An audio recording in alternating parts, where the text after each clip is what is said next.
I'm going to be quick because our moderator doesn't need an introduction to this group, and our guest doesn't really need an introduction to any group.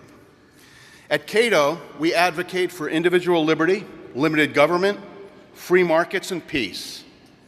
As part of this, we champion free enterprise, markets, innovation and creativity, human accomplishment, progress, voluntary exchange for mutual benefit, job and wealth creation, and economic dynamism and vitality. In his role as senior fellow at Cato, there are few, if any, better communicators of these ideas and values than Johan Norberg, as his most recent book, The Capitalist Manifesto, aptly demonstrates. And as one of the most consequential entrepreneurs of our lifetimes, there are few, if any, better exemplars of these things than Elon Musk. I'm not going to sit here and recite the list of enterprises Elon has founded and built. Most of you know about these. Rather, let's think about the future. I'm looking forward with great anticipation to see the things Elon creates and builds in the decades ahead. I'm excited for this conversation, where I think we'll hear what Elon thinks about numerous topics, and perhaps we'll identify some areas of both agreement and perhaps disagreement. I thank both Johan and Elon for taking the time to be with us, and I gladly yield the floor to my colleague, Johan Norberg.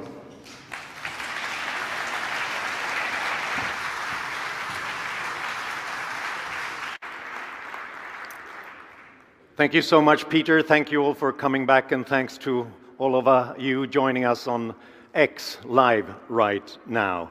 But most of all, welcome Elon Musk. Thank you.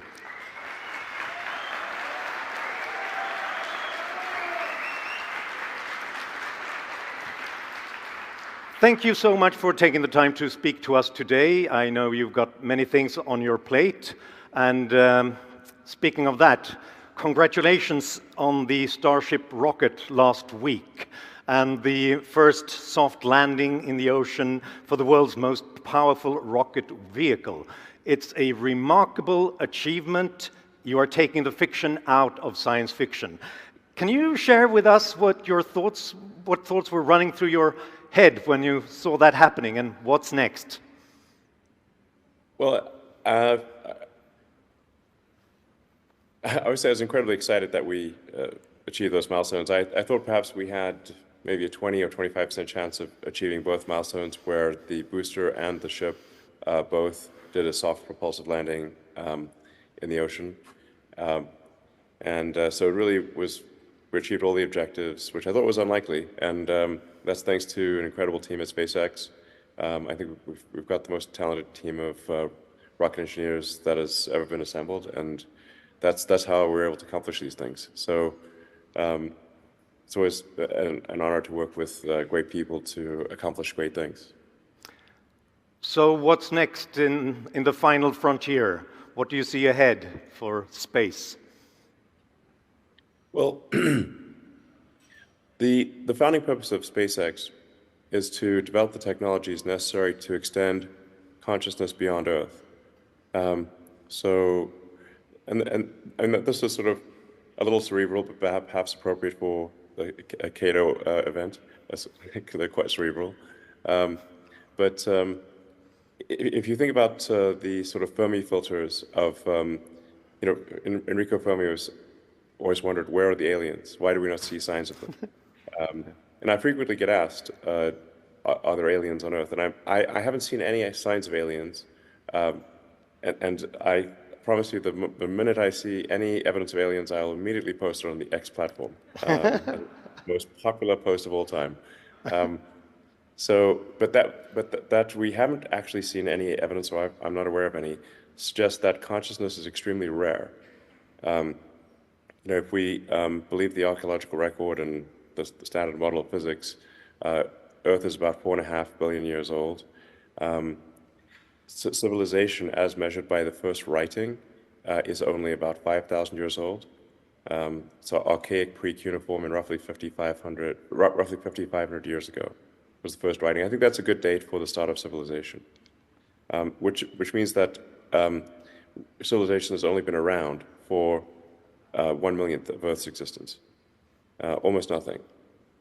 I think this potentially argues for civilization being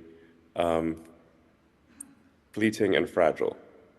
And so the thing that we can do to increase the probable lifespan of civilization is to be a multi-planet species, to extend consciousness to other planets, ultimately to other star systems. And this would massively improve the probable lifespan of humanity and consciousness as we know it. So it's really trying to get past the single planet Fermi filter. That's the goal of SpaceX. That's why we're building such a big rocket. It's far in excess of anything that's needed to put satellites into Earth orbit.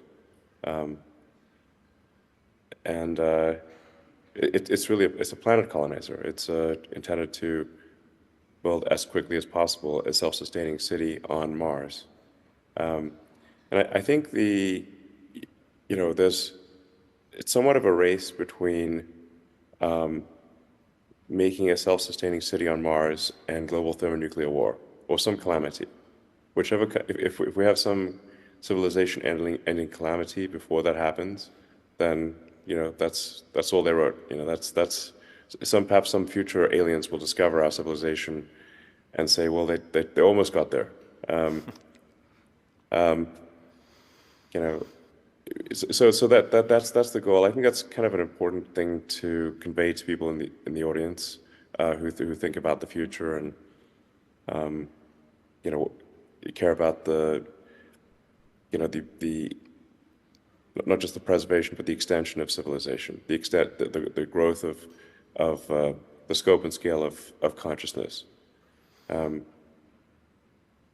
So that's the goal. Make life multiplanetary is the goal of SpaceX, and along the way we'll seek to generate revenue from any space-based activities, such as building an internet system in space, anything that's sort of space-related, in order to fund the extension of consciousness beyond Earth. That makes a lot of sense to me. We shouldn't keep all our eggs in one basket. We should try to diversify risk. So thank you for doing mankind's work. But that's not the only thing you're doing. If anyone has missed it, you're also revolutionizing electric cars, and it's Neuralink, it's AI, the Boring Company. And if you missed that, he recently bought Twitter and renamed it X as well, where we're live streaming right now. Yeah. See, that's popular with the audience. To me, it's exhausting just to read the list of these things. I think what's Alex Ferguson, the football coach, the soccer coach, who said that hard work is a talent, but it's also hard, and it's actually quite exhausting. So the question is, what's the big plan? What's the overarching goal? Is it just that you can't help yourself from getting involved in every technological field, or is there an overarching goal? Yeah, the overarching goal is to take the set of actions that are most likely to improve the probability that the future is good, and that lead to the expansion of consciousness and our understanding of the universe. This is somewhat prompted by trying to figure out what's the meaning of life. I had this existential crisis when I was a kid, trying to figure out, what's the meaning of life? Is it just pointless? I read a lot of books on philosophy and religious books and whatnot, and ultimately the thing that I felt was most enlightening was Douglas Adams' Hitchhiker's Guide to the Galaxy, where Earth is basically this giant computer to answer the question of what is the meaning of life. And comes up with the answer 42, but it turns out that actually the answer is the easy part, and the hard part is the question. We don't actually know the right questions to ask. So I thought, well, if we expand the scope and scale of consciousness, then we're better able to understand what questions to ask about the answer that is the universe. The Hitchhiker's Guide to the Galaxy, a great book, and I advise everyone to read it. Maybe you can become the next Elon Musk if you do. Thank you also, Elon, for putting the role of the moderator and the interviewer in the spotlight, coming up with the right questions. That's the most important thing. So let me ask you the next question then, and try to probe a little bit deeper into what you're really doing. Because as I understand it, you have 6 companies that you're running, but you also have a 7th, or did you just come up with another one? Well, I really, the companies that take up the vast majority of my time are Tesla and SpaceX. So and then the other companies are much smaller. And I don't run sort of the X platform day to day. That's Linda Yaccarino. I do drive the product development and the sort of feature improvement, that kind of thing.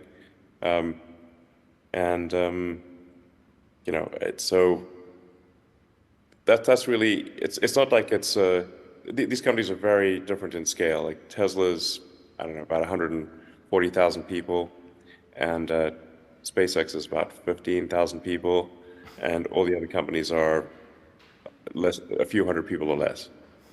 Yeah. So very, very different scales. Yeah. But apart from that, you also have, if it's 6 companies, give or take, you also have a 7th, or what it might be, and that's to navigate bureaucracy and regulations while you're doing this.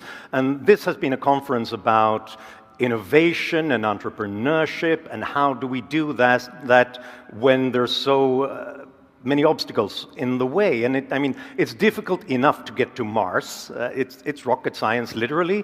But you also have to navigate regulation and precautionary mindsets. So, and I've understood that your style of management is to question every requirement, to create clarity by never accepting that it just came from some department, some place. Every requirement should come with the name of the person who made it, because this makes it possible to question whether it makes sense. On the conviction that only nature makes the real laws, everything else is a recommendation. And that sounds great, but I think many politicians and bureaucrats would beg to differ, right? Yeah, well, with respect to laws and regulation, we do have a fundamental issue, which is a natural outcome of an extended period of prosperity, where there really hasn't been sort of a global war, or when things have been prosperous for a long time, you get an accumulation of laws and regulations naturally, and these laws and regulations are immortal, whereas humans are obviously mortal. So the longer you have this generation of this creation of rules and regulations, but you sort of get to this point where each law and regulation is not perhaps crippling in and of itself, but they're all like little strings that like a million little strings that tie Gulliver down. So like each little string, and then eventually the giant can't move. So we've in the West, I think we have created regulatory gridlock, where just almost everything is illegal. This is why they can't build a high-speed rail in California. They spent $7 billion, and there's a 1,600-foot section is all they have to show for it, and doesn't even have rails on it. It's really, too absurd for parody, because large projects are essentially illegal in California. So, and much of Europe and other countries. So there has to be some garbage collection process for removing rules and regulations in order for society to function and not to get hardening of the arteries and just to the point where you can't do anything. And this relates to our risk aversion, I think. In the classical liberal tradition, one important starting point is that we just don't know everything. Nobody does. So the world is a game of learning and of discovery. And therefore, it takes trial and error and experiments to get to the right place. And I've realized that when I'm looking at your businesses, that you're not really the risk-averse type. On the contrary, you shouldn't avoid problems, but test things fast to find out what the problem is fast, and then fix it fast. So a rocket blowing up might not be a mistake. It might be an important step of leveling up to the next stage of knowledge and of discovery. But that's the total opposite of much of the risk-averse culture in many businesses and certainly in governments. So, and many are so conservative that they wouldn't allow anyone to do anything for the first time. So the question is, how do you deal with that kind of risk-averse culture? What changes in culture and in regulation would you make to make the world safe for experiments?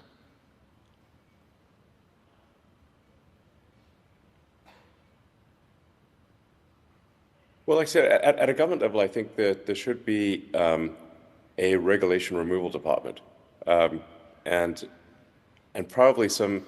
When we pass new laws, they should have some kind of sunset, perhaps, that they need to be reaffirmed before they are, or they expire.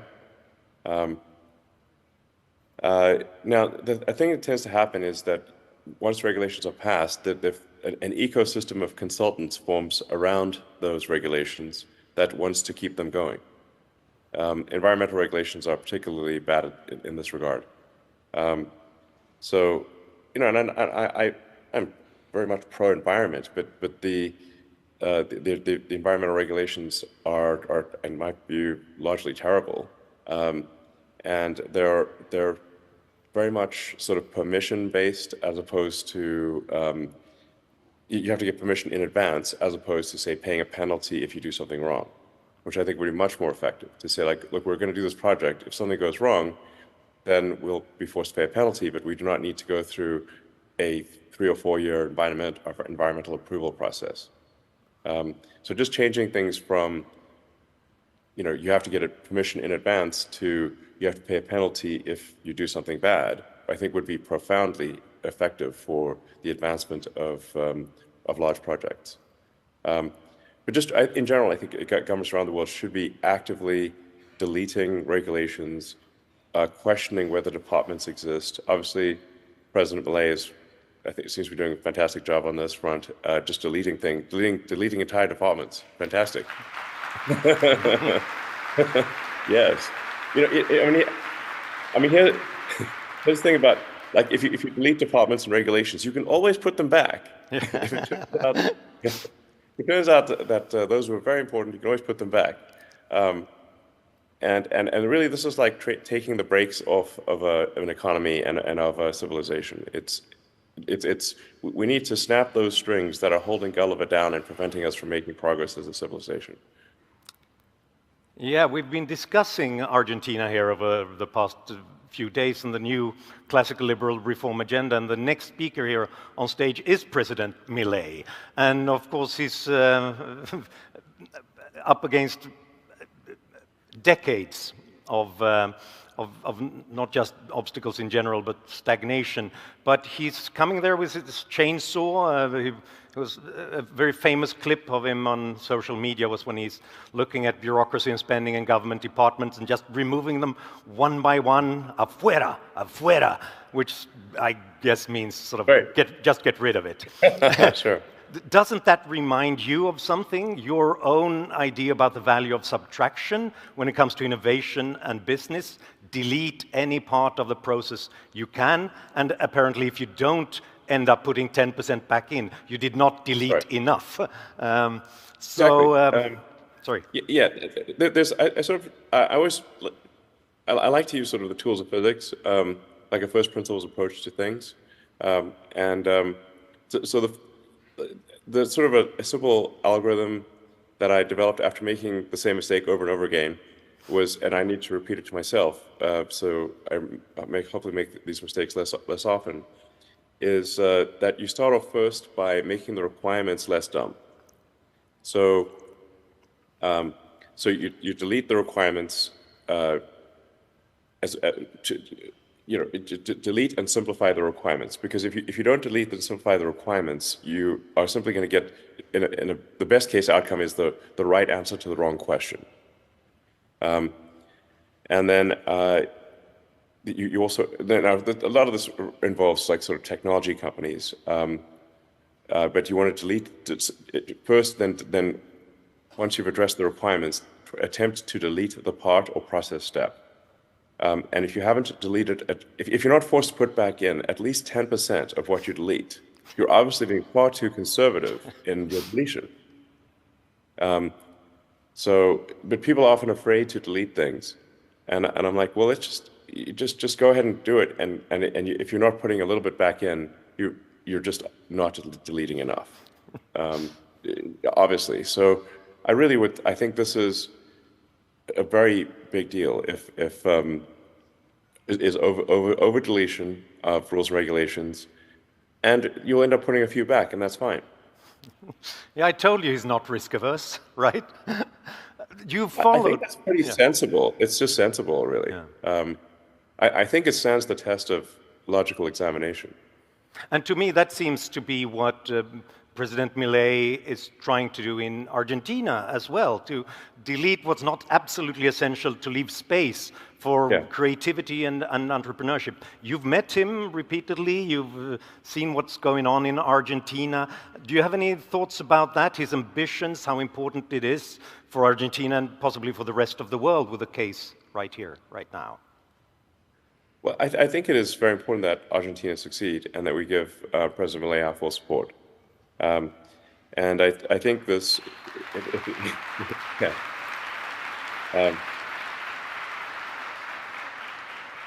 and my prediction is that unless President Milei is stopped in some way from taking the actions that he wants to take, that Argentina will have a massive growth in the economy, and there will be far more prosperity and optimism about the future than there has been perhaps in 100 years.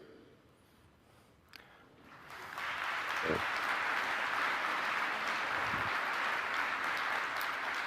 And in just 10 minutes, Milei will talk about those things from this stage. Would you be able to give him some advice if he wants to turn Argentina into an innovation and entrepreneurship nation again? How should he go about it? Well, from everything I've read, he's making all the right moves. I would just encourage the people of Argentina to give him their full support, run this experiment, because clearly the policies of the past have not succeeded. We know that for a fact. So let us, I think, go boldly into the future. I hope the people of Argentina give him their full support, and I think it'll be a very exciting adventure, and I think it's going to work out really well.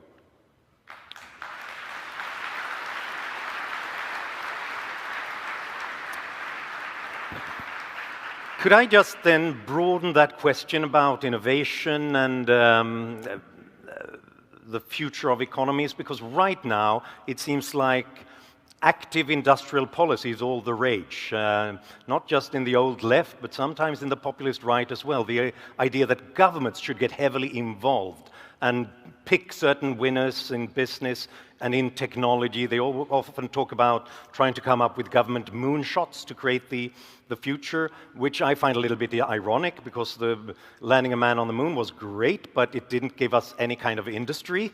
We didn't see internet from the space, no moon base, no asteroid mining, no solar power in space, because it was political and not commercial. So, and because it was political, it was okay to spend tons of money, but it also made it unsustainable in the future. It only became a commercially viable final frontier when SpaceX got into the race. So could you tell us about how you see government's role in innovation generally? I mean, you were the guy who had to sue NASA to get them to open up space to private providers as well. What is the government's role in building the future of technology?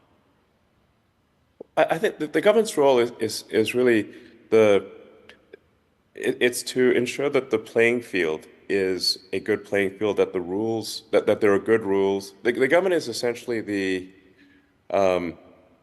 the football league, like the referee, making sure that there's fair play, like I said, that the rules are sensible, and allowing the players on the field to play the game. And what happens over time, though, is government keeps growing, and at a certain point, you have more referees than players on the field, and and then the game is not good. Yeah. You do need referees. I'm not saying you don't need referees, but you don't want the referees to outnumber the players. That would be silly, but that's often what happens. So it's just make sure that fair games are being played, that there are sensible rules, and I think and don't get in the way of the players, and the results will be excellent. When we met in Austin recently, you talked about socialism as a concept and the problem that when the government gets too heavily involved, you lose the feedback mechanisms that really force them to continue to learn, improve, and do things better all over again. Would you be willing to share those thoughts with the audience? Yeah. Like another way to think of the government is like a corporation in the limit. It is the biggest corporation, and it is a monopoly, and one that can only go bankrupt if the country goes bankrupt. So it doesn't have the sort of commercial corporations. If they make bad products, fail to compete, then they will go bankrupt, and they should if they make bad products. Government is essentially a corporation in the limit. And since it is monopoly and there's just you can think of like I think one way to think of economy is just in terms of feedback loops, and the feedback loop for government provided services to be excellent is weak, because if you have a government monopoly for anything, you as a consumer have no alternatives. You have no means of and I would sort of say. Like you said, think of the Department of Motor Vehicles, like the DMV, and it's very inefficient. You wouldn't want the DMV to make cars, Yeah. And if you don't get good service from the government, what do you do? Who do you complain to? Competition breeds excellence, because two organizations or more organizations are fighting to make the end consumer happy, and one will gain market share if they do a better job than the other. So that's why we really want government to do the least, because it's just got the broken feedback loop for improvement. Right, afuera. So we only have 4 minutes left, but I'd like to pick your brains on a couple of topics. One of them being free speech. You bought Twitter partly to, as you've said, described it, to save an open platform, to save free speech. And that's very laudable, but of course there are also trade-offs. The old saying goes, if you keep your mind sufficiently open, people will throw a lot of rubbish into it. So obviously when we have free speech, we'll get some ugly stuff as well, even toxic. Can you talk about why to you it's so important to save freedom of speech to you and for society and the progress of society? Yeah, well, for a platform like the X platform, formerly known as Twitter, there will be things that are said that are incorrect, but it provides an immediate feedback loop for correcting things that are wrong. So if somebody says something, well, then another person can reply and rebut what that person's saying, and there can be just an ongoing sort of dialogue or argument and someone can read the whole thread and see, okay, this person said something, but somebody counteracted that. There was further rebuttals. There was more context added, and that will give them the best understanding of the situation, as compared to, say, a legacy news media article where you just have the opinion of the reporter, no rebuttal, no comments, no counterargument, and very often what's printed in the press is completely false, and people don't know. But on a real-time interactive platform like X, they can see not just what somebody said, but what are the rebuttals, what are the counterarguments, and we've got things like community notes, which I think is very helpful, where if somebody says something false or sort of inaccurate or misleading, then the sort of the core secret to community notes is that for a note to be attached to a post, people who normally disagree about a subject must agree on that community note for it to be shown. So the probability of it being accurate is very high, because people who historically disagree are only going to agree on something that is quite accurate. So it's all down to feedback loops, basically. I think so, yes. You've been remarkably generous with your time, so I'll just give you a last question, possibility for some last thoughts. It seems to me that your take on the world is that progress doesn't happen by itself. It's not automatic. After the moon landing, we went back from the final frontier for half a century, and Argentina has been stagnating for almost a century by now. It takes human agency. Someone's got to do it. And in the light of that, are you optimistic about human progress? And if so, what are you optimistic about? And what do you think that people who are listening today and think tanks like the Cato Institute can do to speed progress up?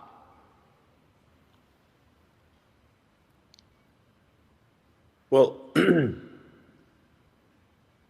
it does seem as though like civilization is reaching new heights in technology, and I think we've got quite a bit of momentum.